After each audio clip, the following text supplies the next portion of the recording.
All right, so the Buffalo Bills defeat the Tennessee Titans 34-10. I'm not surprised by the win at all.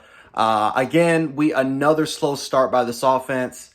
For the most part, guys, again, Josh Allen in the first half wasn't really playing that well in structure. But let me tell you something, man. These concepts, man, that Joe Brady runs, man, are just not. It's just not it. Especially more for the first half. Why are we running it out of spread? Why are we running it out of spread? I mean, we were just in spread or shotgun sort of formations, and it just was not working, man. I mean, for the most part, the Titans are primarily playing in man coverage, and we didn't really have the passing concepts that can attack man coverage.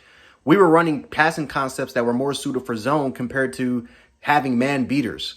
Again, we're running the football out of shotgun. We're not under center. I'm not understanding we fixed it. We fixed it primarily in the second half, and we opened up the running attack. We opened up the running attack. I think a big reason why was because Amari Cooper he popped off. Once Amari Cooper was on the football field and they saw that he was getting success, especially against man, I thought that completely changed. That literally switched, and it flipped the game, because now the Bills have a receiver that can beat man coverage and can get open on those third down situations. And so I thought that kind of helped free up Keon Coleman. Khalil Shakir, again, for the most part, he was catching the ball primarily on the line of scrimmage, mainly on screens. Like, Khalil Shakir got wide open on screens, or he was running he was running to kind of a lot of routes that were kind of short intermediate, but mainly for the most part, mainly screens or just hitch routes and just rely more on what he did run after the catch. Also, like, quick outs, just anything that can get him run after the catch wise. But yeah, Keon Coleman, we kind of did the exact same thing with him. We hit him we hit him on a back shoulder. Again, another kind of inside slant. I'm not too sure. No, that wasn't an RPO. It was just really more of a slant, which turned a quick inside slant, which turned into like a 57-yard play. Again, he doesn't have the burners. But listen, man, Keon Coleman can make plays. He had 100 yards today, his first 100-yard game. Keon Coleman, again, he's showcasing what he can do. Now, granted, the Tennessee Titans, they missed, I think, both of their outside corners. So, I think, so again, L'Jarius Sneed and I think McCreary might have been their other guy. They played with both backups. The Tennessee Titans, so we got to take that into consideration. But compared to how the Titans played the Buffalo Bills in the first half, yeah, I think Amari Cooper being on the football field and what he was able to do kind of was able to open up the Buffalo Bills passing and rushing attack. But in terms of, again, the first half adjustments, again, we did phenomenally with the second half adjustments, both defensively and offensively. We were a lot more aggressive defensively. We didn't really play that much zone so that these receivers and tight ends can just sit in it. We started to run a lot more man coverage against these Tennessee receivers, but we started to apply a lot more pressure. Like, this was one of those games where we applied a lot of pressure. Because we found out that, if we're beating them with base 4, imagine what we can do with sending 5-6 guys. And we were just applying pressure all day long. Greg Rousseau did whatever the hell he wanted to do against the right tackle. For the most part, I thought that, again, Dwayne Carter once again had a really, really good game. That's 3 games in a row now where I think Dwayne Carter is making his presence felt.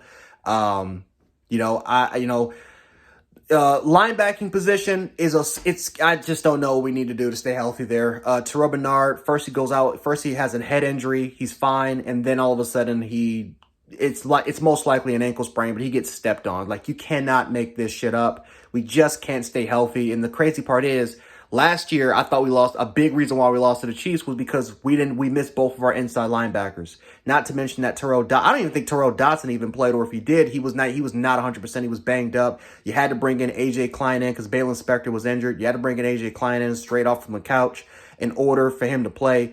We just can't survive the linebacking position. Dorian Williams got hurt. Like, you just can't make this shit up about what we have to do. Now we have to potentially run maybe next week with Morrow and Balin Spector against the Seattle Seahawks team that are capable of running that is capable of running the football. Like, you simply just can't make this shit up, man. But yeah, I mean, for the most part, listen, we got the job done. There are some frustrations about, especially with, again, McDermott deciding to receive the ball instead of deferring it. Didn't really matter at the end of the day because we played a lot better in the second half. But again, it's just It's game management. Game management and just situational awareness continues to haunt this team. It didn't bite us today, but we all know like these sort of decisions are going to bite us in the ass again. What else? We also freaking. I mean, Mac Hollins. We decided to play him on Hail Mary. Didn't matter anyway because they almost scored a touchdown in the first half. But again, it is what it is. We just can't defend the Hail Mary. It is what it is. But other than that, no, we dominated the game. Again, second half adjustments on both sides of the ball were tremendous. Again, the rushing attack, we were starting to run the football a lot more under center. Ray Davis needs more touches. And listen, I like James Cook a lot. Ray Davis runs harder in between the tackles. He's more physical. He's more explosive. He's more physical, he's more explosive, and run after contact, he's better than James Cook. Now, James Cook is extremely patient. He's also explosive. He's very fast, and he's a phenomenal pass-catching running back. But Ray Davis is a running back that I prefer, right? I'm sorry. I prefer he's just a much more he's what Zach Moss should have been to the Buffalo Bills. He's what Zach Moss should have been here. And I think that Ray Davis is a much more refined version of a Zach Moss. And I don't mind it. Again, he's a short back that is great. He is a short back that when he gets out to the open field, he is extremely tough to bring down. Because of his height, because of his weight and his advantage. But he's just a physical running back. And this is what we need. We need running backs like that are very, very tough, that is not afraid to run in between the tackles. And it's not easy to go down and when it comes to a first initial contact. But I'm one of those guys. We need to increase Ray Davis's volume.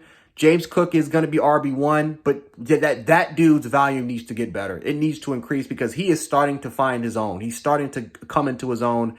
And again, just adding more into the run game is going to make this team a lot better because we got the offensive line. No question about it. We have the offensive line. We have the depth of the offensive line. I'm confident that we can run the football. But again, with Amari Cooper coming back, with Amari Cooper getting more involved in the offense and him picking up the playbook, don't be surprised at all if the Buffalo Bills start to go back to more of a pass-first team compared to what they were in the beginning of the season. So we'll see what this team looks like. Again, we beat the Titans. I'm not going to put too much into it. We beat the Tennessee Titans. They're 1-5. Mason Rudolph was playing today. I'm not taking that much into it, but I am glad that we got the win. We're 5-2. We have three games. Our next 3 games are against winnable opponents. So again, these are not great teams we're playing against. We got the Seahawks next week,